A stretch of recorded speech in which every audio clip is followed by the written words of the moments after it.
नमस्कार, मेरा नाम भाऊ तोरसेकर। आप देख रहे हैं प्रतिपक्ष।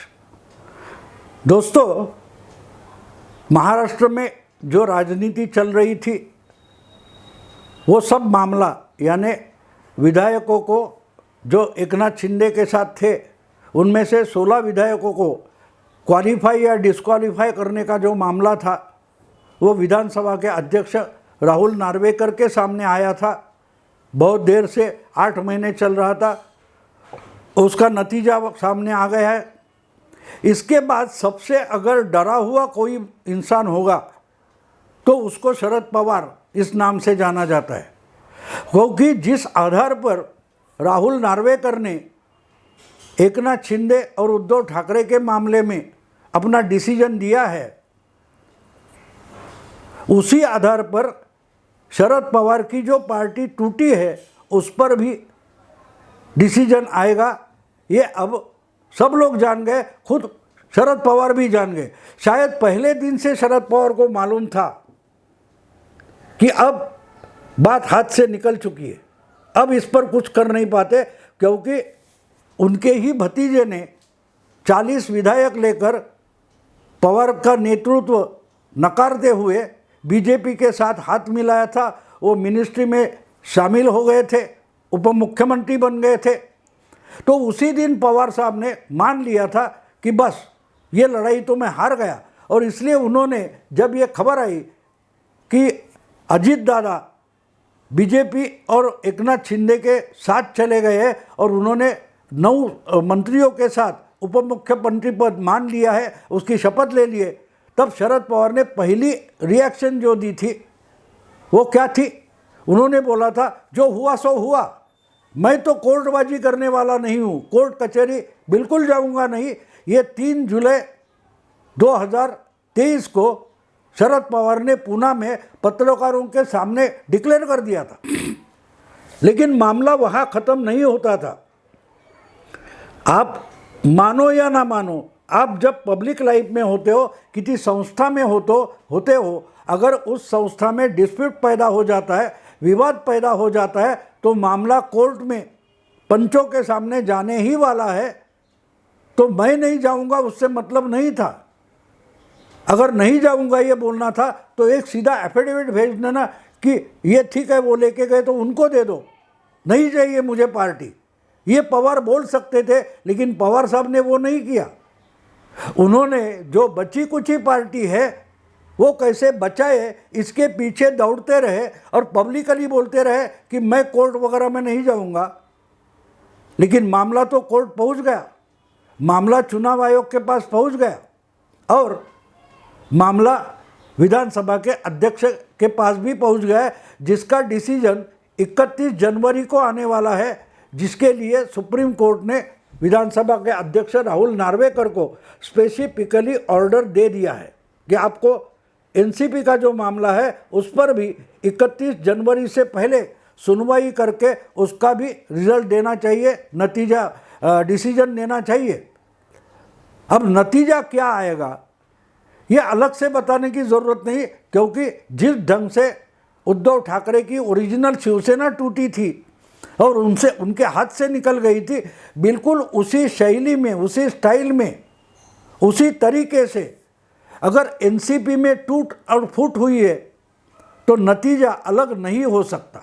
जो रूल्स वहाँ लगे हैं उसी ढंग से यहाँ भी होगा। हाँ, उसके जो सबूत है, जो आधार है, वो अलग हो सकते हैं। जैसे शिवसेना में गड़बड़ हो गई क्योंकि उन्होंने जो अपनी पार्टी का संविधान होता है उसमें 2018 में जो बदलाव किए थे वो चुनाव आयोग को भेजे नहीं थे, और भेजे थे तो वो रजिस्टर करके नहीं लिए थे। इसलिए 1999 का जो संविधान था शिवसेना का, उसी आधार पर चुनाव आयोग ने और विधानसभा के अध्यक्ष ने अपना डिसीजन दे दिया है। बिल्कुल उसी ढंग से अजीत दादा या उनके चाचा, उनका जो मसला है वो हल नहीं होगा। शायद अलग सबूत होंगे, लेकिन जिस आधार पर शिवसेना टूटी है उसी आधार पर ये भी पार्टी टूटी है कि उद्धव ठाकरे मनमानी करते थे, पार्टी के संविधान के तरीके से भी नहीं चलते थे, ये दावा था।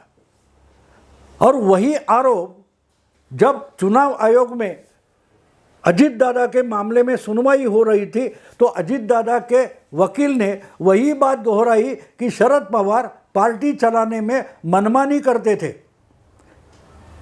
हर 2-4 साल में जो कोई पार्टी में अंदर डेमोक्रेसी चाहिए, प्रजातंत्र चाहिए, उस ढंग से चलता नहीं था। ये अपनी मनमानी करते थे, खुद को अध्यक्ष घोषित करते थे और किसी को बोलने तक नहीं देते थे। तो ये चलता रहा, लेकिन आखिर में एक बड़े गुट में पार्टी के ये बदलाव किया है, पार्टी का अध्यक्ष बदला है। ये सब जो डिटेल्स थे ये शरद पवार के पहले अजीत दादा ने चुनाव आयोग में दाखिल कर दिए थे कि हाँ, हमारे पार्टी का अध्यक्ष बदला है, ऐसी बात हो गई है और हमको रजिस्टर करो। अब उनको अगर रजिस्टर करना है तो उसके पहले जो बातें चुनाव आयोग के पास रजिस्टर है वो भी चेक करनी पड़ती है। इसलिए चुनाव आयोग ने वो मामला सुनवाई के लिए ले लिया। अब सुनवाई अगर अजीत दादा की होगी तो शरद पवार की भी होनी थी और हुई। शरद पवार एक हफ्ते लगातार, मेरा ख्याल है 2 या 3 दिन चुनाव आयोग में जाते रहे। तो बात अभी ऐसी है कि जो मसला शिवसेना का था, ठाकरे शिंदे का, वही वहाँ पवार चाचा भतीजा का है और वो 31 जनवरी को आने वाला है। उसके बाद क्या होगा वो समझना ज़रूरी है।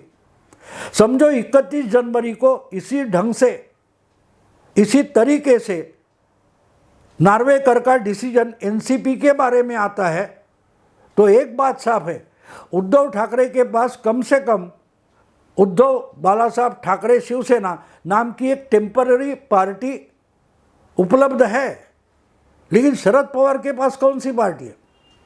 आज की तारीख में चुनाव आयोग ने कोई डिसीजन नहीं लिया है, इसलिए जो अजीत दादा की पार्टी है, अगर उसके पास 31 जनवरी को पूरी पार्टी दे दी जाएगी तो शरद पवार के पास अपनी कोई पार्टी बचती ही नहीं।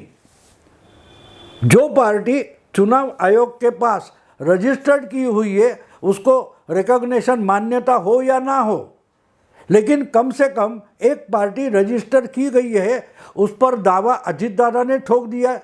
और अगर 31 जनवरी को विधानसभा के अध्यक्ष उस पर ही मुहर लगा देते हैं तो शरद पवार के पास महाराष्ट्र में कोई पार्टी बचती ही नहीं। उनको जल्दबाजी में फटाफट जाके एक नई पार्टी चुनाव आयोग के पास रजिस्टर करनी पड़ेगी।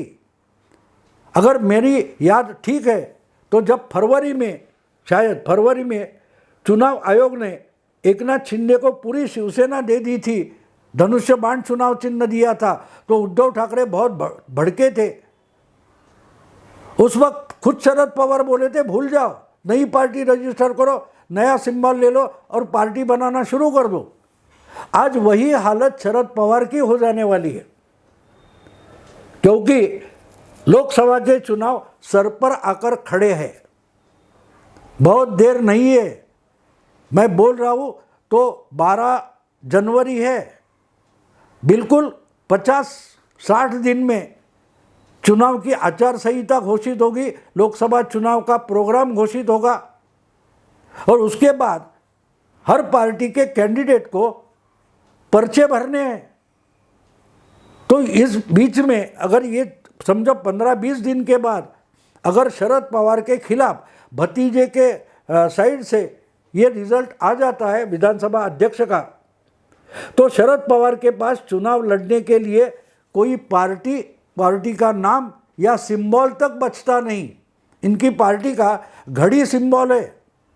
ये घड़ी सिंबल अगर अजीत दादा को विधानसभा के अध्यक्ष देते तो बाद में अपने आप में वही बात चुनाव आयोग में होगी, और नहीं होगी तो भी चुनाव आयोग बोलेगा कि भाई ठीक है, आपको और उनको अलग अलग चुनाव देते हैं और ये जो सिंबल है, घड़ी सिंबल, ये फ्रीज करते, तो शरद पवार क्या करेंगे? इसलिए मेरे दिमाग में जो एक बात आई है, एक सवाल उठकर खड़ा हो गया है कि भाई शरद पवार क्या कर रहे हैं? इंडिया अलायंस में बैठकर सीटों का बंटवारा करने में लगे हैं कि भाई महाराष्ट्र में इतनी सीटें हमको दे दो, शिवसेना को इतना दे दो, उद्धव को या कांग्रेस को इतनी मिलेगी, प्रकाश आंबेडकर को साथ लेंगे या नहीं लेंगे, अगर लेते हैं तो उनको कितनी सीटें देंगे, इसके बंटवारे में लगे हुए। और ऑल इंडिया बंटवारा जो है सीटों का, उसमें भी शरद पवार लगे हुए। लेकिन जो सीटें आपको मिलेगी वो लड़ने के लिए आपके पास कोई पार्टी का नाम तक नहीं है, आपके पास पक्का अपने पार्टी का कॉमन चुनाव चिन्ह भी नहीं है, इसलिए सीटों का बंटवारा हो जाएगा। सवाल ये है कि आप किस पार्टी के नाम से और किस चुनाव चिन्ह पर लोकसभा का चुनाव लड़ने वाले हो। किसी के पास इसका जवाब है। पवार की बेटियां सुप्रिया सुले बड़े जोर शोर से आरोप करती है, बोलती है, लेकिन कोई पत्रकार उनको नहीं पूछ रहा है कि आपकी पार्टी का नाम क्या है। अगर ये चुनाव आयोग में अगर इसका डिसीजन नहीं हुआ और विधानसभा में उद्धव के खिलाफ जैसे गए वैसे ही आपके खिलाफ अगर विधानसभा अध्यक्ष का रिजल्ट गया तो आप किस नाम पर चुनाव लड़ने वाले हो। आपके पास पार्टी का नाम क्या है, आपके पास चुनाव चिन्ह क्या है, ये कम से कम किसी ने शरद पवार या सुप्रिया ताई को ये सवाल पूछना जरूरी है और उन्होंने भी इस पर सोचना जरूरी है, शायद सोचते भी होंगे। लेकिन इतने जल्दबाजी में नया चुनाव चिन्ह मिलना आसान बात नहीं होती, और अगर नहीं मिला तो अलग अलग चुनाव क्षेत्र में एनसीपी शरद पवार गुट के कैंडिडेट जो होंगे उनको अलग अलग चुनाव चिन्ह पर लड़ना पड़ेगा। 1990 तक शिवसेना की हालत ये थी, मुंबई कॉरपोरेशन जो था वहाँ इनके लिए धनुष बाण ये चिन्ह पक्का था, लेकिन मुंबई के बाहर में या विधानसभा या लोकसभा चुनाव में शिवसेना का अपना कोई चुनाव चिन्ह नहीं था, क्योंकि इनको कोई रिकग्निशन नहीं था, ना राज्य की पार्टी करके इनको रिकग्निशन था, रीजनल पार्टी, ना कि नेशनल पार्टी बनकर शिवसेना को कोई रिकग्निशन नहीं था। तो अलग अलग चुनाव चिन्ह लेकर लड़ना पड़ता था। 1985 की चुनाव की लड़त हो या 90 की लड़त हो, 84 में तो शिवसेना के 2 कैंडिडेट लोकसभा बीजेपी के कमल निशानी पर लड़े थे, मनोहर जोशी और वामनराव महाडिक। तो इसलिए अगर इसी ढंग से यानी उद्धव शिंदे का जो मसला था उसी तरीके से अगर एनसीपी के बारे में विधानसभा के अध्यक्ष अपना रिजल्ट दे देते हैं, डिसीजन देते हैं, तो 3 महीने में शुरू होने वाली लोकसभा चुनाव में शरद पवार और उनकी बेटियां मिलकर कौन से चुनाव चिन्ह पर अपनी पार्टी लड़ाना चाहेंगे और किस नाम से लड़ाना चाहेंगे, क्योंकि नाम भी चला जाएगा। एनसीपी जिसको बोलते हैं नेशनलिस्ट कांग्रेस पार्टी, वो अजीत दादा के पास चला जाएगा, तो इनके पास बचेगा क्या? घड़ी भी चुनाव चिन्ह शायद चला जाएगा। तो आप कौन से चुनाव चिन्ह पर लड़ोगे? क्योंकि दोनों पिछले 6 महीने से हम देख रहे हैं, अजीत दादा का गुट हो या शरद पवार सुप्रिया का गुट हो, दोनों भी अपने जो बैनर होते हैं, प्रचार साहित्य होता है, साधन होते हैं, उस पर उसी घड़ी का सिंबल लगा देते हैं। जो अभी डिस्प्यूटेड है उस पर कोई रिजल्ट नहीं आया। अगर ये 31 जनवरी के बाद या समझो और 15 फरवरी तक इस पर रिजल्ट आ जाता है तो इनको नया चुनाव चिन्ह ढूंढना पड़ेगा, और इतने जल्दी ये चुनाव चिन्ह शरद पवार कहाँ से लाएंगे, ये सबसे बड़ा सवाल है।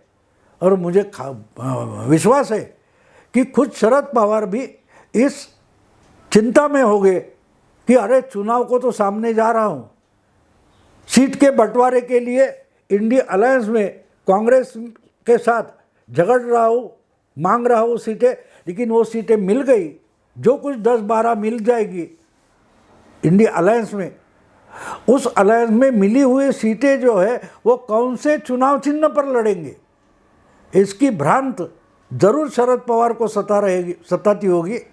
देखते आगे क्या होता है। अभी यही रुकता हूँ। अगर वीडियो पसंद आए तो लाइक कीजिए, शेयर कीजिए, सब्सक्राइब कीजिए। नमस्कार।